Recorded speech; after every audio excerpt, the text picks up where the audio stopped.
un podcast de Cooperativa. Este es un podcast sobre historias que suceden delante y detrás de la pantalla, sobre las personas que hacen películas, las personas que las ven y las personas que las sueñan.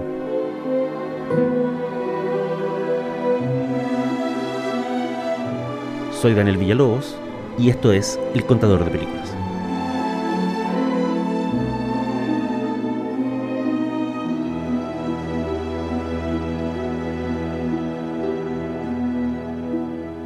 Esto es El Contador de Películas y la historia de hoy se llama Las hijas de Oesterheld.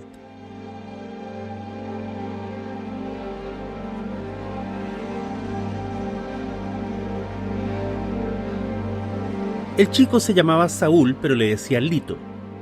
Era estudiante de sociología y había empezado a militar en la izquierda de esa Argentina convulsionada de 1974.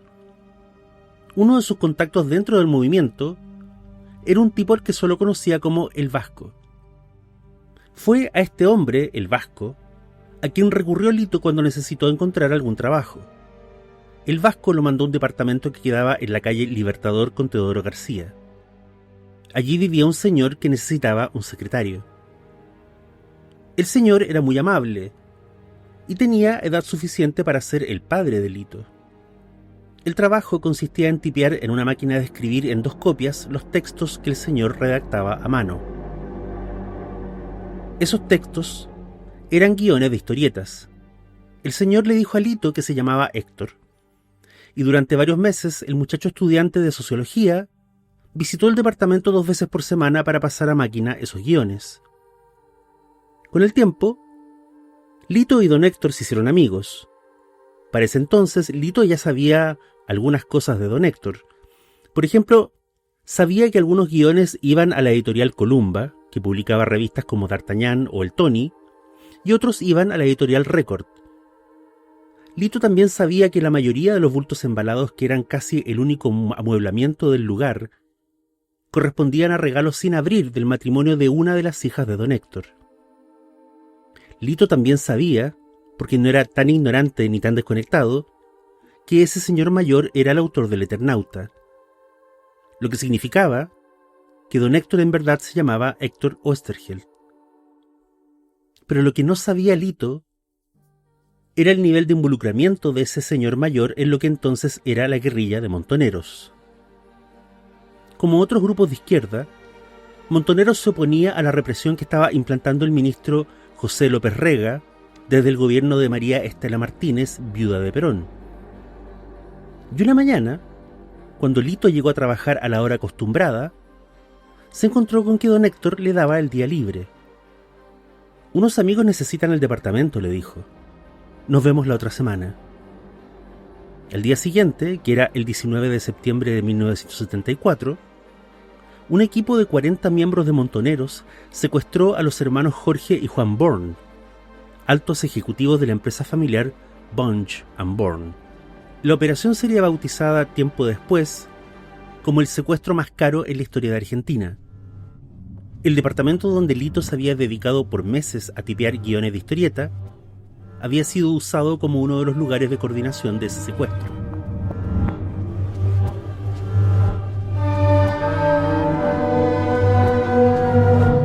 Hace unos días se estrenó en la plataforma Netflix la anunciada adaptación del Eternauta, la historieta que Oesterheld y el dibujante Francisco Solano López publicaran entre 1957 y 1959 en la revista Hora Cero semanal. El Eternauta es la obra de cómic más famosa y respetada de la historia argentina. Su adaptación a una serie de Netflix, con distribución y publicidad mundial, es uno de los acontecimientos del año a nivel latinoamericano, y así lo entendieron los mismos ejecutivos de Netflix. Semanas antes del estreno en la plataforma, en distintas esquinas de Buenos Aires, habían afiches con los ojos de Ricardo Darín, escondidos por la icónica escafandra del Eternauta. Pero muchos de esos afiches además fueron intervenidos por gente anónima. Esas intervenciones no eran vandálicas, simplemente les pegaron encima los retratos de 5 personas. Son los retratos de Héctor Oesterheld y sus 4 hijas Beatriz, Diana, Marina y Estela. Y para saber qué significan esas intervenciones, tenemos que movernos mucho tiempo atrás, hacia una Argentina violenta, convulsa y reprimida, donde pegar un papel con una foto en una esquina podía significar, por ejemplo, que el Estado te hiciera desaparecer. Por muchos años, de la militancia de Héctor Oesterheld en Montoneros se habló poco, o se hablaba en diferido, siempre en relación a su trabajo como escritor o al afecto que tuvo por sus 4 hijas. Eso cambió con la edición de Los Oesterheld, un libro monumental escrito por Fernanda Nicolini y Alicia Beltrami, que en más de 400 páginas reconstruyó no solo la vida de la familia, sino sus lazos con el compromiso político, con la clandestinidad y con la tragedia. Luego de casarse, Elsa Sánchez y Héctor Oesterheld se van a vivir a Rivadavia 1985, a la famosa casa de Bécar, cerca de la estación del tren. Ese chalet no solo es importante porque aparece como locación inicial en la ficción del Eternauta. Además es clave porque en ese chalet crecieron las 4 hijas de los Oesterheld, y lo hicieron, a diferencia de muchas otras niñas del barrio, en contacto frecuente con su padre, que pasaba con ellas largas horas hablándoles de libros, de plantas, de viajes y de geología.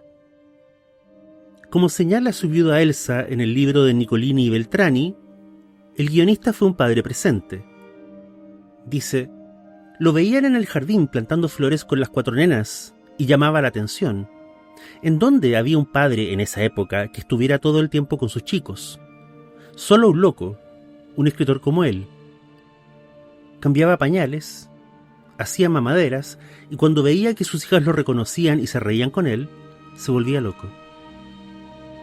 En el chalet de Bécar, Héctor Oesterheld tuvo 2 actividades. Escribió historietas de guerras, de vaqueros, de soldados y viajeros temporales, y además educó a sus 4 hijas. Se llamaban, como ya dijimos, Estela, Diana, Beatriz y Marina.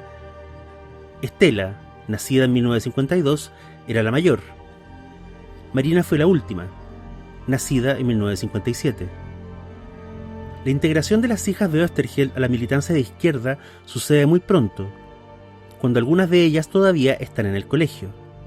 El padre no es la influencia política en ese sentido, más bien al revés. Al parecer fue el compromiso de las hijas el que fue convenciendo a Héctor de que los cambios sociales no solo requerían participación social, sino resistencia activa y luego resistencia armada. Hay un episodio en el libro de Nicolini y Beltrani que es imposible dejar de lado, y es la masacre de Ezeiza, en junio de 1973. Lo que ocurrió ese día es complejísimo, y solo vamos a mencionar acá lo necesario para entender el impacto que tuvo en la familia del chalet de Bécar. Después de años de exilio, volvía al país el exmandatario Juan Domingo Perón. Miles de jóvenes de izquierda, entusiastas del peronismo, fueron a recibirlo. Iba a ser un acto multitudinario que, se esperaba, confirmaría el compromiso del estadista con el cambio social y con el rechazo a las fuerzas de la ultraderecha. Fue todo lo contrario. Cuando militantes de la FARC, de Montoneros y de la Juventud Peronista empezaron a tratar de acercarse al escenario, recibieron disparos de vuelta. Algunos de ellos, que andaban armados, repelieron el fuego. En el medio quedaron atrapados cientos de asistentes que no tenían armas y que tampoco sabían dónde correr. Mientras el animador del evento, nada menos que Leonardo Fabio, instaba por el micrófono a que se calmaran y mantuvieran el orden, en las inmediaciones del acto distintos bandos se enfrentaron a tiros durante horas. Haber participado de una reunión en Casa de Gobierno donde se habló de algunos aspectos vinculados al acto del día 20 de junio. Fabio, ¿de qué versó la reunión? ¿Clasifica o rectifica sus declaraciones con respecto al ministro del Interior? Yo nunca me desdigo de lo que digo, absolutamente. Ratifico lo que digo. Lo que quiero hacer es una demostración más de la conducta y de la nobleza del pueblo peronista. ¿Con el ministro del Interior va a hablar, Fabio? ¿Habló con el ministro? No creo que sea necesario. Si él me pidió un diálogo, yo no tengo ningún inconveniente. ¿Sigue manteniendo las declaraciones que hizo anoche en Ezeiza? No tiene por qué invitarme. Acá hay un error. No, acá sí.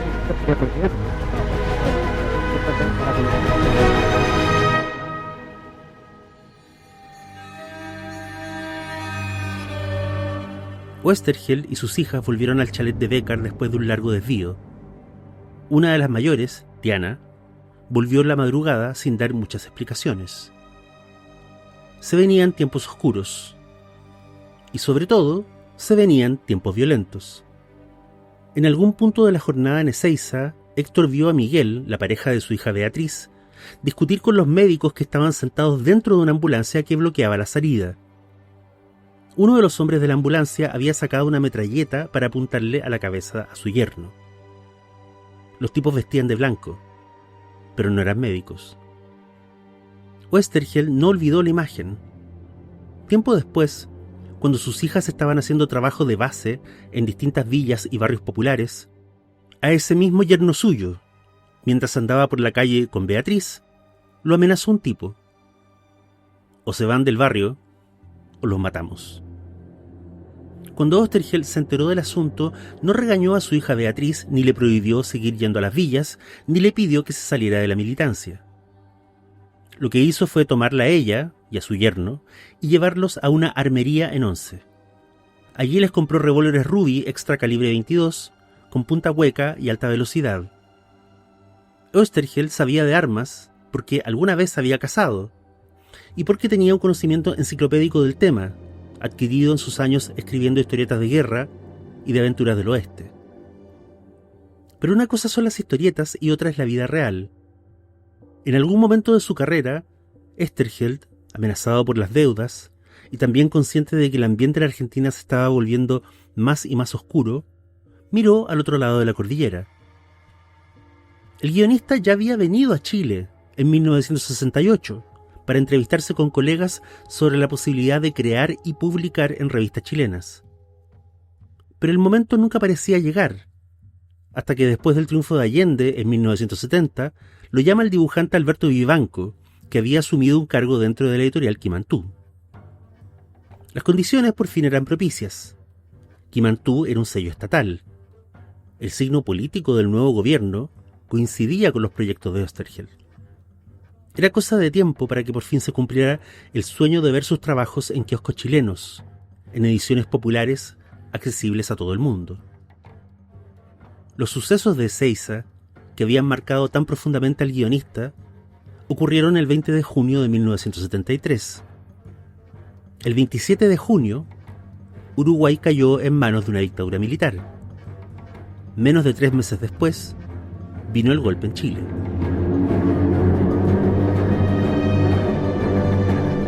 Quimantú cerró, muchísimos libros ardieron en piras, el proyecto de publicar quedó en nada, y en el chalet de Becker, mirando por la ventana de su estudio, Oesterheld empezó a sentir que estaban rodeados y que salir a la calle era morir.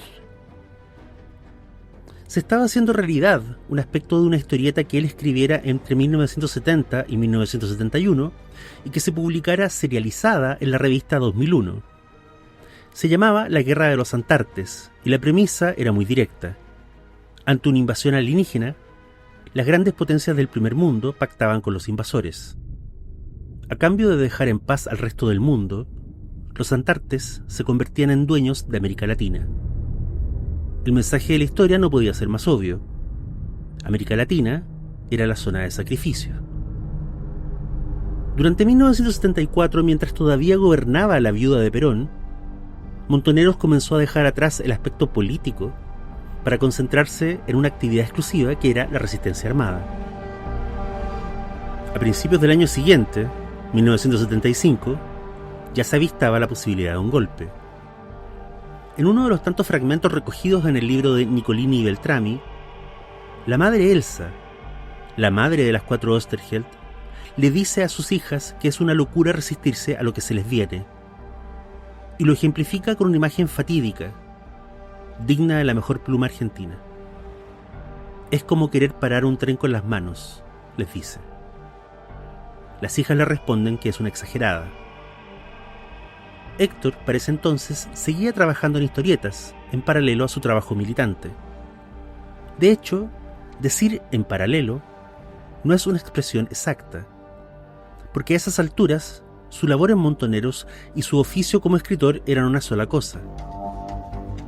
Después que la editorial Record reedita El Eternauta en 1975, surge el proyecto de una segunda parte.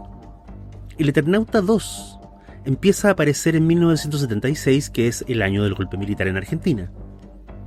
El dibujante de nuevo es Solano López, pero la relación entre el ilustrador y el guionista se tensiona. El motivo es muy simple y no sorprende a nadie. Si el Eternauta original era la aventura de gente normal frente a una amenaza extraordinaria, el Eternauta segunda parte no es una aventura ingenua. Y sus protagonistas no son gente normal. Son guerrilleros endurecidos y devotos, resignados a morir luchando contra los invasores del espacio. Los valores del texto ya no son el amor a la familia, a los amigos o a la nostalgia de la vida cotidiana. Los valores de este nuevo Juan Salvo son los valores de la guerrilla. El triunfo vale más que la vida propia o la ajena. Con los enemigos no se pacta, y cualquiera puede ser el enemigo. El Juan Salvo de 1957 era un hombre común, ansioso de recuperar a su familia. El Juan Salvo de 1976 es un líder fanático cuyo único sueño es la victoria final. Solano López se resiste a ilustrar esas aventuras. No apoya a la dictadura, por supuesto, pero no concuerda con el giro politizado que le está dando el guionista al personaje. Sin embargo, discutir con Oesterheld no es fácil. Primero, porque está convencido, y segundo, porque a esas alturas ya es un hombre clandestino. Envía los sobres a la editorial por segundas manos, o se deja caer de improviso, o se encuentra con una tercera persona en una plaza donde le entrega el guión del último capítulo. Una de las protagonistas femeninas del Eternauta 2 es una muchacha llamada María. Ese era el nombre falso o chapa que utilizaba Beatriz, una de las 4 hijas de Héctor. Beatriz cae detenida el 19 de junio de 1976. La llevan a un centro de tortura en Campo de Mayo. El 7 de julio los policías llaman a su madre Elsa por teléfono y le ordenan ir a la comisaría de Virreyes. Hay 5 cuerpos, 3 hombres y 2 mujeres. Una de ellas es Beatriz.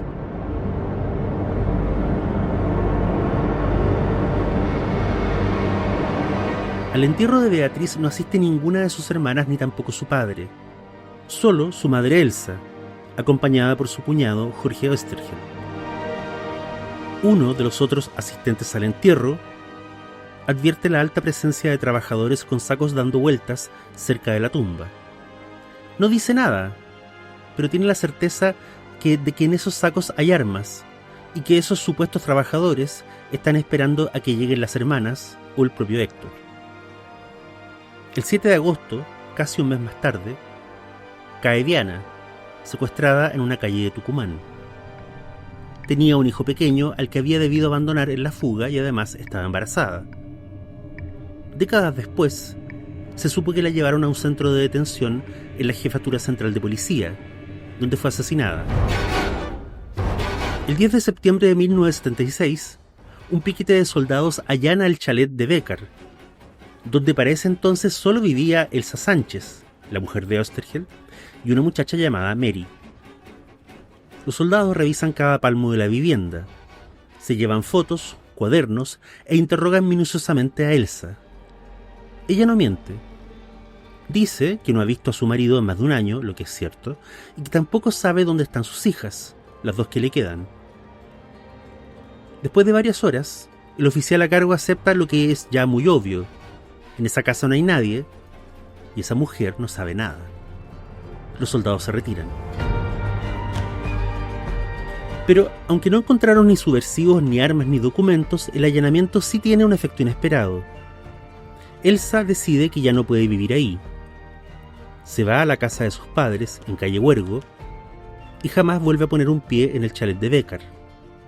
La casa Oesterheld, la casa que aparece al principio de la saga del Eternauta, queda por fin abandonada.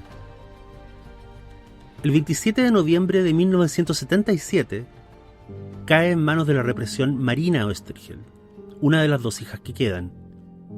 Cae junto a su marido, Alberto Seindlis. Ambos mueren. Marina tenía 19 años. Al mes siguiente, el 14 de diciembre, cae Estela, Quienes la atraparon eran el mismo comando o grupo de tarea que horas antes habían cazado a su pareja, Raúl Óscar Mortola. Ambos fueron interceptados en la cuadra donde vivían.